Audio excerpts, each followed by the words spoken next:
그래서 바보들은 항상 결심만 한다 라고 하는 말씀으로 은혜를 받고자 합니다.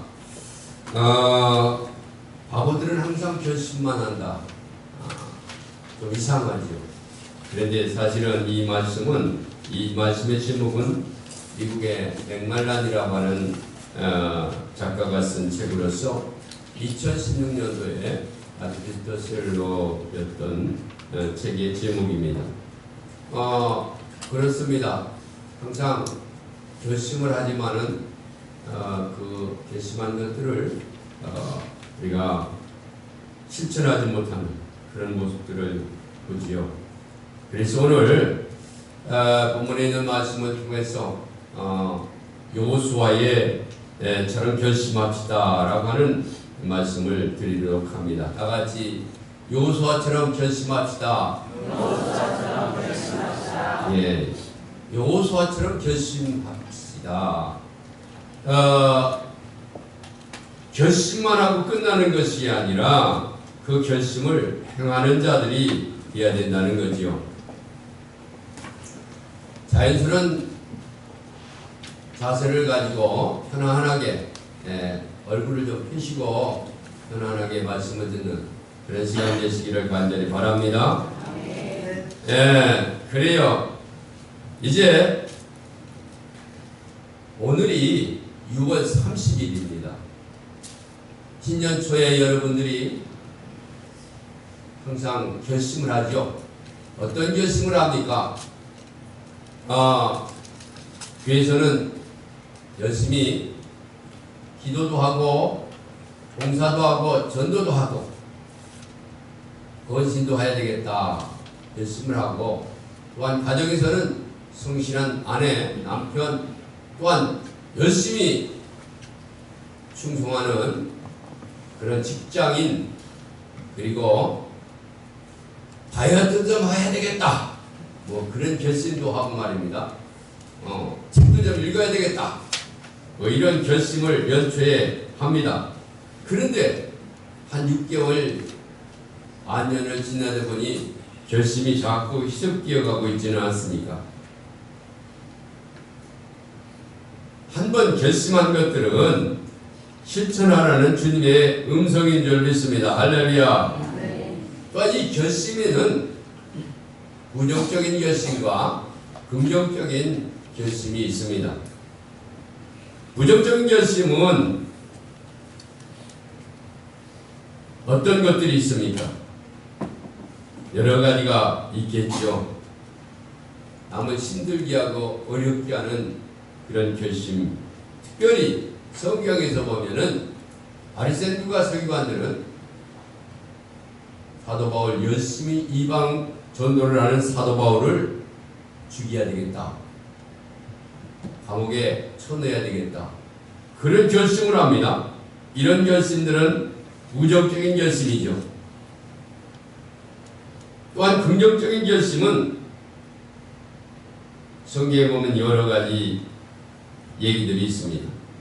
예수님께서는 십자가를 지려고 예루살렘으로 올라가야 되겠다는 결심을 했을 뿐만 아니라 솔로몬은 하나님의 성전을 지어야 되겠다는 결심을 했고, 나오미 그리고 롯은 부모님을 따라 가야 되겠다는 결심을 했죠. 사도 바울은 이방인에게 복음을 증거하기 위해 목을 내놓겠다는 그런 결심도 했습니다. 그렇습니다. 여러 가지 결심이 있습니다. 그러나 우리는 긍정적인 결심을 해야 되겠죠. 부정적인 결심보다는 긍정적인 결심을 해야 되겠죠. 삼국을 통일의 공을 세운 유명한 김유신 장군 이야기입니다. 그 김유신 장군은 15살 때에 화랑에 집정되어서 그가 부하를 거느리는 그런 지휘관이 되었습니다.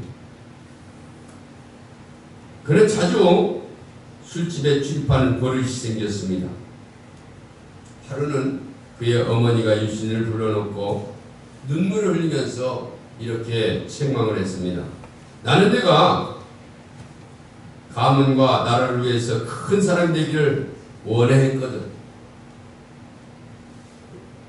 내 마음 하나 다스리지 못하니 참으로 실망스럽구나. 탄식하며 울면서 어머니가 얘기했습니다. 이때 김유신은 잘못을 늦추고 몸을 더럽히지 않기로, 술을 마시지 않기로 결심을 했습니다. 이와 같이 맹세한 이 김유신은 어느 날 생각 없이 말을 타고 집으로 돌아가는데, 이 말이 늘 가던 술집으로 간 겁니다. 그때 기생이 나와서 반기며 아이고 오셨습니까? 그때 그는 어머니의 약속한 결심을 회상하고 칼을 빼들어서 말을 그 자리에서 쳐 죽이고 집으로 돌아왔다고 합니다. 그는 이 결단으로 위대한 장군으로서, 신라의 장군으로서 삼국을 통일하는 위협을 이루었다고 합니다. 이처럼 사람의 결심은 무서운 것이죠. 천하를 움직일 수 있는 힘이 결심에서 나오는 것이죠. 또한 성경에 보면 다니엘은 포로로 잡혀가서 산의 진미, 즉 다시 말해서 우상하게 올려놨던 음식을 주는 겁니다. 그래서 하나님의 백성으로서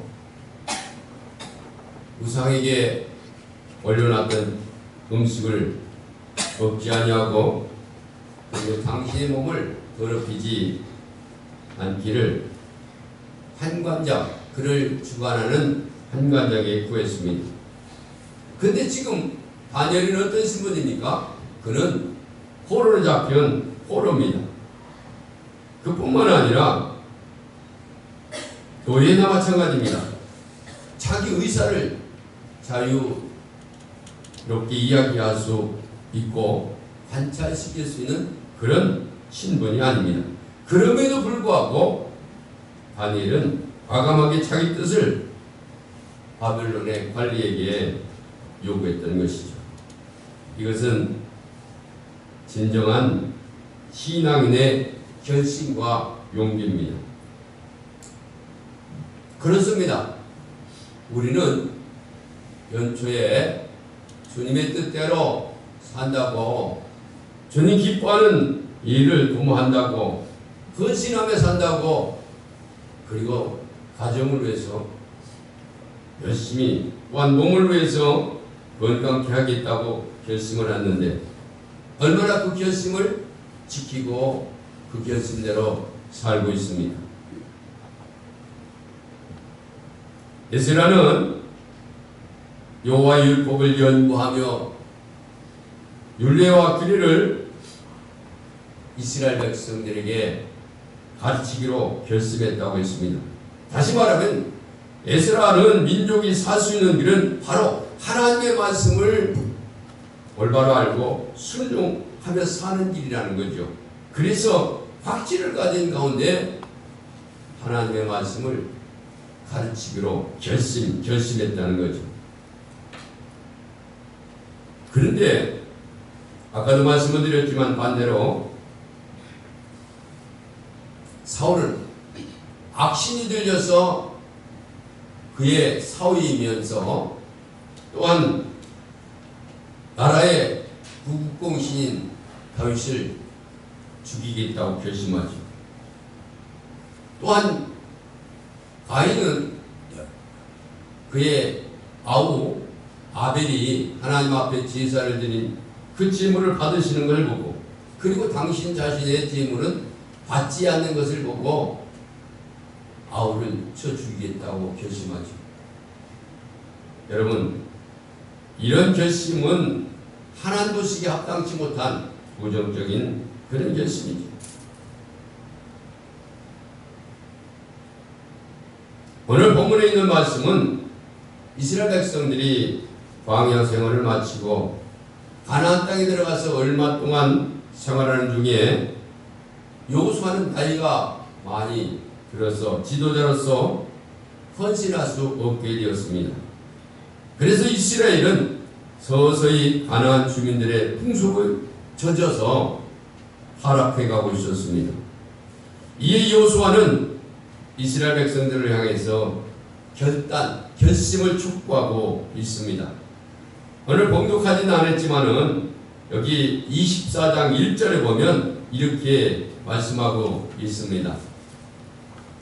여호와가 이스라엘 모든 지파를 세겜에 모으고 이스라엘 장로들과 그들의 수령들과 재판장들과 관리들을 부르매 그들이 하나님 앞에 나와 선지라. 그 다음에 24절에도 그런 말씀이 있습니다.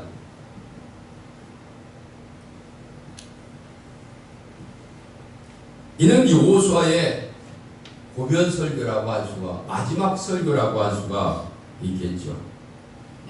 이스라엘 지도자 여호수아가 세상을 떠나기 전에 이스라엘 백성들을 사랑하는 심정으로 세겜에서 설교한 말씀이 오늘 본문에 있는 말씀입니다. 이스라엘 백성들이 가나안 땅에 정착하면서 하나님을 경험한 세 곳이 있습니다. 그 중에 하나가 오늘 세겜이죠. 첫째는 길갈에서 이스라엘 백성들이 하나님을 경험했습니다. 요단을 건넌 후에 할례를 받고 첫 유월절을 지킨 곳이고, 이곳에서 세겜에서 여리고를 공격하려고 준비했던 곳입니다. 이 길갈은 요단강을 건넌 기념으로 12돌을 세운 탑이 하나 있습니다. 이 탑을 보면서 죽음의 상징인 요단강을 하나님의 은혜로 건넜음을 상기하면서 축복의 땅 가나안에서 하나님의 백성으로 살기로 결심했던 그런 것이 세겜입니다.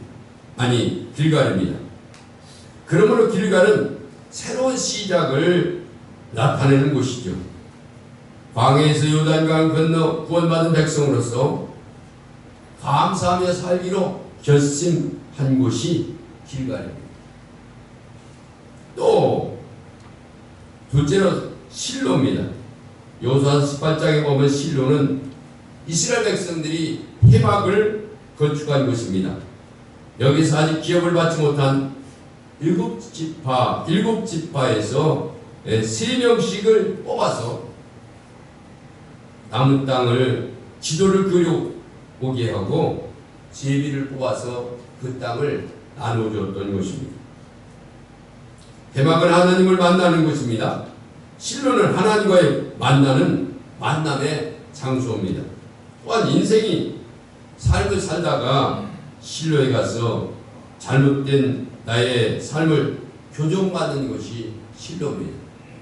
즉 다시 말해서 실로는 오늘날의 교회라고 할 수가 있겠죠. 이스라엘이 하나님을 만나 교제하고 또한 여러 가지 일들을 상의하기 위해서 실로에 나갑니다.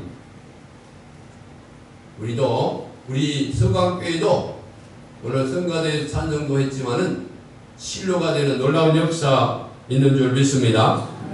오늘 예배를 드리면서 하나님을 만나는, 하나님의 음성을 듣는 그런 시간들이 되시기를 주의 이름으로 축원합니다. 삶의 방향을 잃은 사람들이 이 실로에서 삶의 방향을 가르쳐주는 것, 피곤하고 의기소침하고 근심 걱정에 쌓이는 사람들이 이 실로에서, 이 교회에서 피곤함을 풀고 샘을 얻고 그리고 용기를 얻는 것인 줄 믿습니다. 할렐루야. 근심 걱정에 쌓인 자에게 평화와 기쁨으로 인도하십니다. 실로는 하나님을 만나는 장소고 또한 하나님으로부터 삶의 잘못됨을 교정받는 곳입니다. 그렇습니다. 지금 여호수아는 세겜에서 마지막 보변 설교를 하고 있습니다. 이 세겜도 마찬가지로 이 그릿 신상과 네반산 사이에 있는 골짜기입니다. 이 세겜은 아브라함이 하나님의 인도로 가나안에 처음 도착한 곳이 세겜입니다. 그뿐만 아니라 야곱이 바다마라부터 편안히 가나안 땅 세겜에 이르러서 성 안에 그 장막을 쳤을 때 첫 곳이 세겜이었습니다. 그리고는 야곱이 이삭 집에서 나와 하나님께 헌신한 곳이 바로 세겜입니다. 또한 오늘 25절에도 보면 여호수아가 이스라엘의 장로들을 모아놓고 재판장들과 투령들과 유사들과 많은 백성들을 모아놓고 고별 설교를 하면서 언약을 베풀고 율법과 법도를 가르치며 나와 내 집은 오직 여호와 하나님만을 섬기겠다고 결심한 것. 세겜은 무엇하는 것이라고요? 결심한 것이다. 할렐루야. 여러분, 우리 대통령이라든가 또한 이제 국회의원들 그리고 외국의 유명한 사람들이 무슨 결심을 할 때 가는 곳이 있습니다. 거기가 어디입니까? 국립묘지입니다. 마찬가지로 이 세겜은 하나님 앞에 구변 설교한 곳일 뿐만 아니라 하나님 앞에 나와 내 집은 오직 여호와 하나님만을 섬기겠다라고 결심한 것이 세겜이다 그 말입니다. 오늘 본문 15절에도 보면 이렇게 얘기를 하고 있습니다. 만일 여호와를 섬기는 것이 너희에게 좋지 않게 보이거든 너희 조상들이 간 저쪽에서 섬기던 신들이든지 또는 너희가 거주하는 땅에 있는 아모리 족속의 신들이 있는지 너희가 섬길 자를 오늘 택하라. 오직 나와 내 집은 여호와를 섬기겠노라 하니 할렐루야. 예. 그렇습니다. 이렇게 여호수아는 방황하는 이스라엘 백성들에게 하나님만이 믿음의 대상이라고 선포하고 있습니다. 20세기 말 그러니까 몇 년 전에 노르웨이 오슬로에서 세계 각국 청년들이 모였습니다. 청년대회를 가졌습니다. 그들이 모여서 청년의 최고의 문제는 무엇인가 토론을 했습니다. 그런데 결론은 우리 청춘과 젊은 목숨을 불태울 만한 대상이 없다는 겁니다. 이것이 20세기 청년의 모습입니다. 어느 기독교 철학자가 이런 말을 했습니다. 자기만 위해서는 이기주의는 너무 좁다. 좀 더 넓혀라. 다른 사람을 위해서는 이타주의도 좁다. 좀 더 넓혀라. 민족을 위해서 하는 민족주의도 너무 좁다. 좀 더 넓혀라. 온 인류를 위해서 하는 박애주의자가 되라. 그것도 좁다. 인간을 지으시고 만물을 창조하신 하나님을 위해 살라.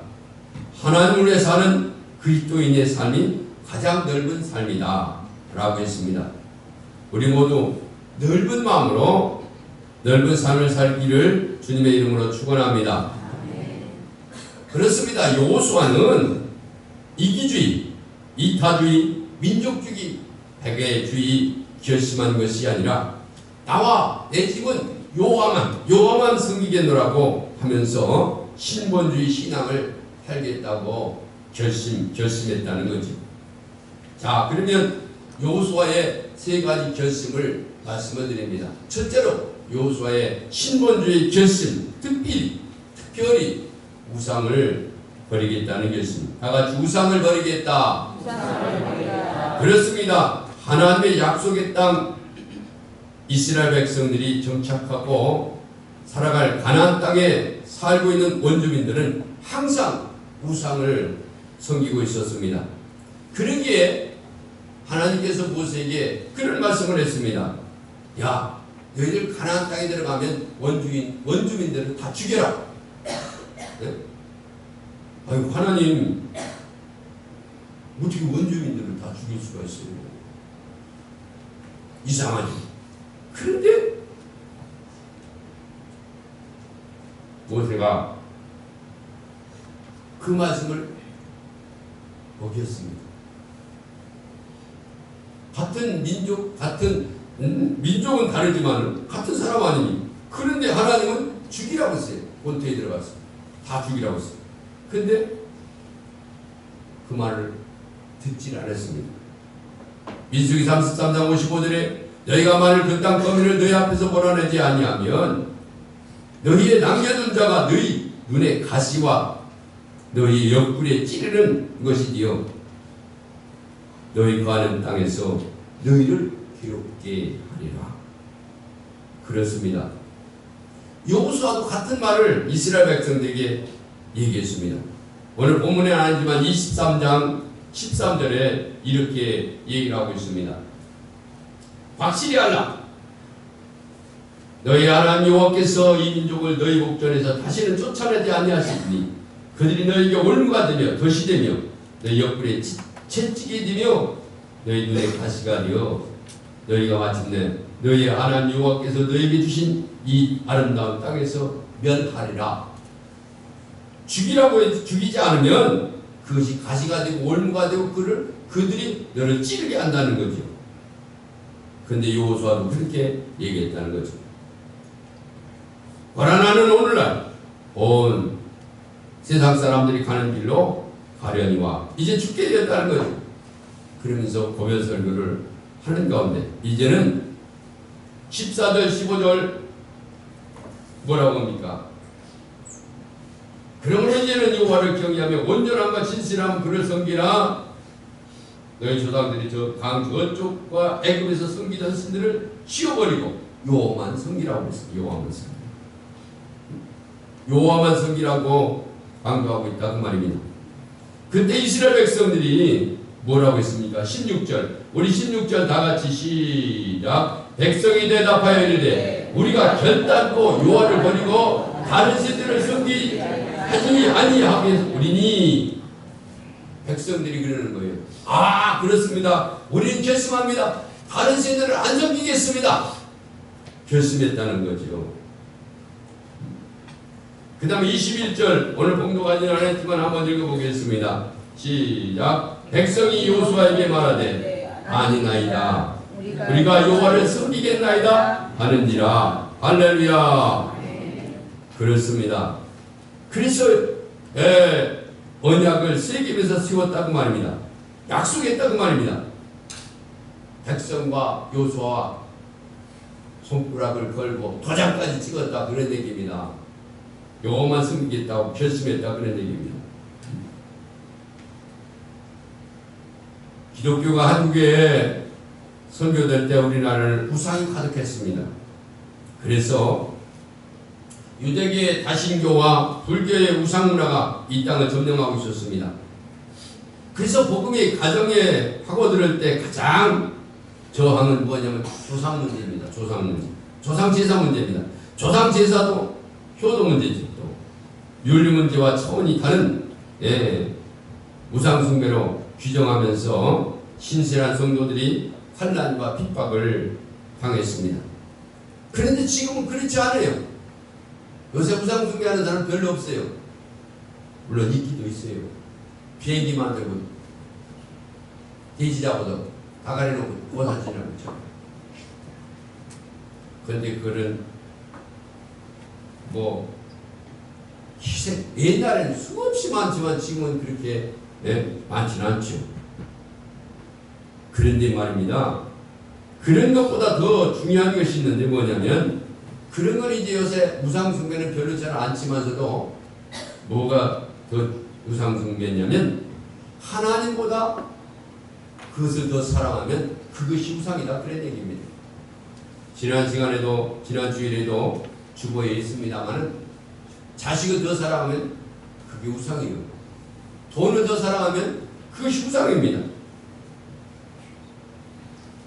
우리는 우상을 버리겠다는 결심을 해야 됩니다. 그렇습니다. 여호수아처럼 나와 내 집은 절대로 우상을 숭배하지 않겠다는 결심을 해야 될 줄 믿습니다. 할렐루야. 둘째로 나는 여호와를 섬기겠다는 결심을 해야 돼. 우상 섬기지 않겠다는 결심과 그 다음에 두 번째로 여호와를 섬기겠다는 결심. 다 같이 여호와를 섬기겠습니다. 그렇습니다. 오늘 본문에 보면 여호수아는 이스라엘 백성이 지금까지 베풀어 주신 하나님의 은혜를 열거한 후에 이 사실에 근거해서 이제는 그들에게 우상 숭배하지 말고 오직 하나님만 섬기는 것에 대한 신앙적 결심을 요구하고 있다. 그런 얘기입니다. 너희들이 다 하나님의 은혜로 이리까지 살았는데 왜 우상을 섬기려고 하느냐? 하나님을 섬기라는 거죠. 여호수아는 이스라엘 백성들에게 맹목적인 그런 종교적 규례를 쓰려는 것이 아니라 지난 역사를 생생하게 보여주면서 세계 또 결습했던 이스라엘 백성 당신의 조상들이 결습했던 그 역사를 보여주면서 이야기하면서 하나님의 존재를 분명히 알고 깨닫고 비로소 마음으로부터 우러나는 결심을 가지고 여호와만을 섬기라고 결단하고 있다 그 말입니다. 그래서 섬기되 어떻게 섬겨요? 성실과 진심으로 섬기라는 거지요. 이 성실함이란 온전함과 순수함을 뜻하는 거죠.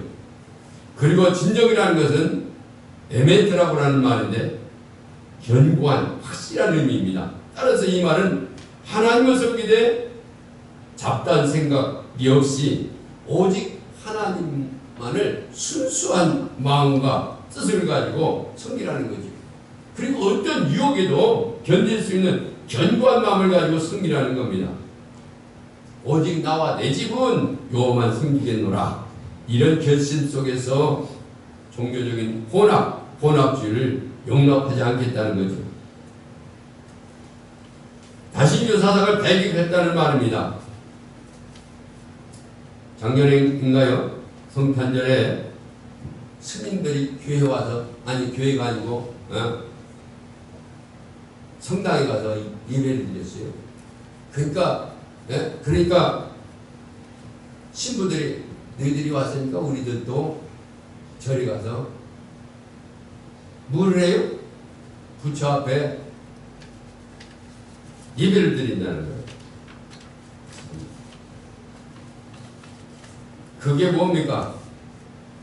혼합주의 아닙니까?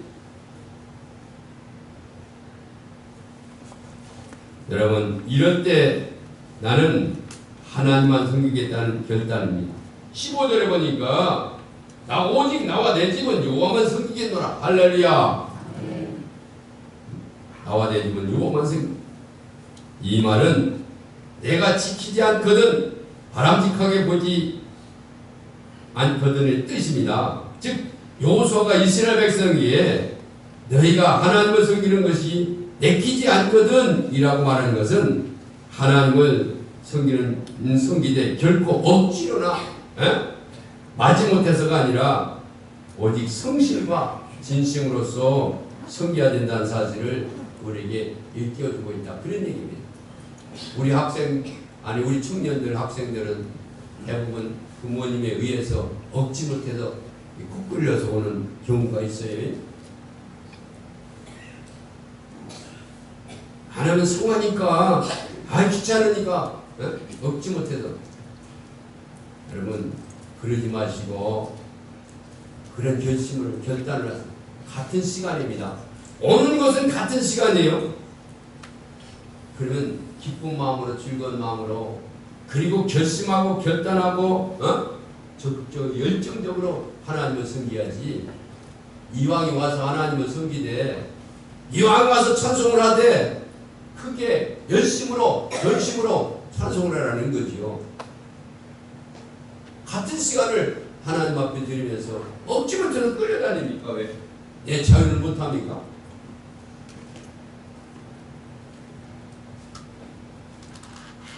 그래요. 이를 얻지 못해서 드리는 것이 아니고 기쁜 마음으로, 즐거운 마음으로.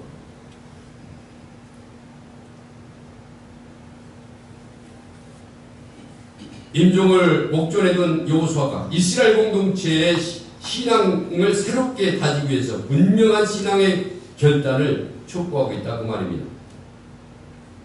신앙은 어중간한 태도를 단호하게 거절합니다. 우상이냐 아니면 하나님이냐 확실히 결정하도록 백성들이 촉구하고 있다 그런 얘기입니다. 사실 신앙에는 중립 그리고 양쪽을 택할 수가 없는 겁니다. 마치 무엇과 같으냐면 요새 결혼할 때 이 여자도 좋고 저 여자도 좋은 게 아니에요. 두 같이 다 사는 게 아니에요. 하나만 또 되는 거예요. 이 남자도 좋고 저 남자도 좋고 둘이 같이 사는 게 아니에요. 양쪽을 택할 수가 없다고 말입니다. 우상을 섬긴다면 하나님을 부정하는 것이고 하나님을 섬긴다면 우상을 배격하는 거다 그 말입니다. 이게 기독교는 일신교다 그런 얘기입니다. 다신교가 아니에요. 일신교도 아닙니다. 하나님은 결코 많은 신 중에 한 분이 아니다 그런 얘기입니다. 유일하신 분이며 할렐루야. 여호와만이 홀로 참신이고 다른 모든 우상들은 한낱 돌, 나무, 새 조각에 지나지 않는다고 말해요. 그러기에 그는 오직 여호와만 섬기겠다고 결심했다고 말해요. 그뿐만 아니라 나만 아니라 내 가족들도 하나님을 섬기겠다는 거예요. 다 같이 내 가족도 하나님을 섬기겠다. 그렇습니다. 내 가족도 하나님을 섬기겠다는 거예요. 그래서 여호수아는 세 가지를 결심했는데 우상을 숭배하지 않겠다. 나는 오로지 주님만 섬기겠다. 그리고 나뿐만 아니라 우리 가족도 하나님을 섬기겠다고 결심했다고 말입니다. 오직 나와 내 집은 여호와를 섬기겠노라. 얼마나 분명하고 당당한 결심입니까? 다른 식구들이야 어떻게 하든 상관하지 않고 나만 하나님을 섬기겠다는 것이 아니고 온 가족과 더불어 하나님을 섬기겠다는 결심입니다. 여러분 연초에 어떻게 결심하셨습니까? 기도도 열심히 하고 예배도 열심히 드리고 전도도 하고 각 부서에 충성하겠다고 그리고 가정에 열심히 성실하게 가정을 돌보겠다고 또한 내 몸을 건강하기 위해서 운동도 하겠다고 결심하지 않았습니까? 1월달 결심의 달한 마지막 주일에 세겜에서 백성들 앞에 선언한 결심이 우리 모두에게 있어야 됩니다. 우상을 섬기지 않겠다는 결심, 나와 내 집은 여호와만 섬기겠다는 성실과 진심으로 그 뜻을 지키겠다는 결심, 그리고 우리의 마음을 하나님으로 향하겠다는 결심입니다. 여기서 가나안의 승리가 있는 거지요. 만복의 근원 대신 여호와의 축복이 된 줄 믿습니다. 할렐루야. 여러분들도 다시 한번 여호수아의 그런 결심을 결심하여 하나님께 영광을 돌리고 주신 사명 잘 감당하는 복되고 아름다운 성도들이 되시기를 주님의 이름으로 축원합니다.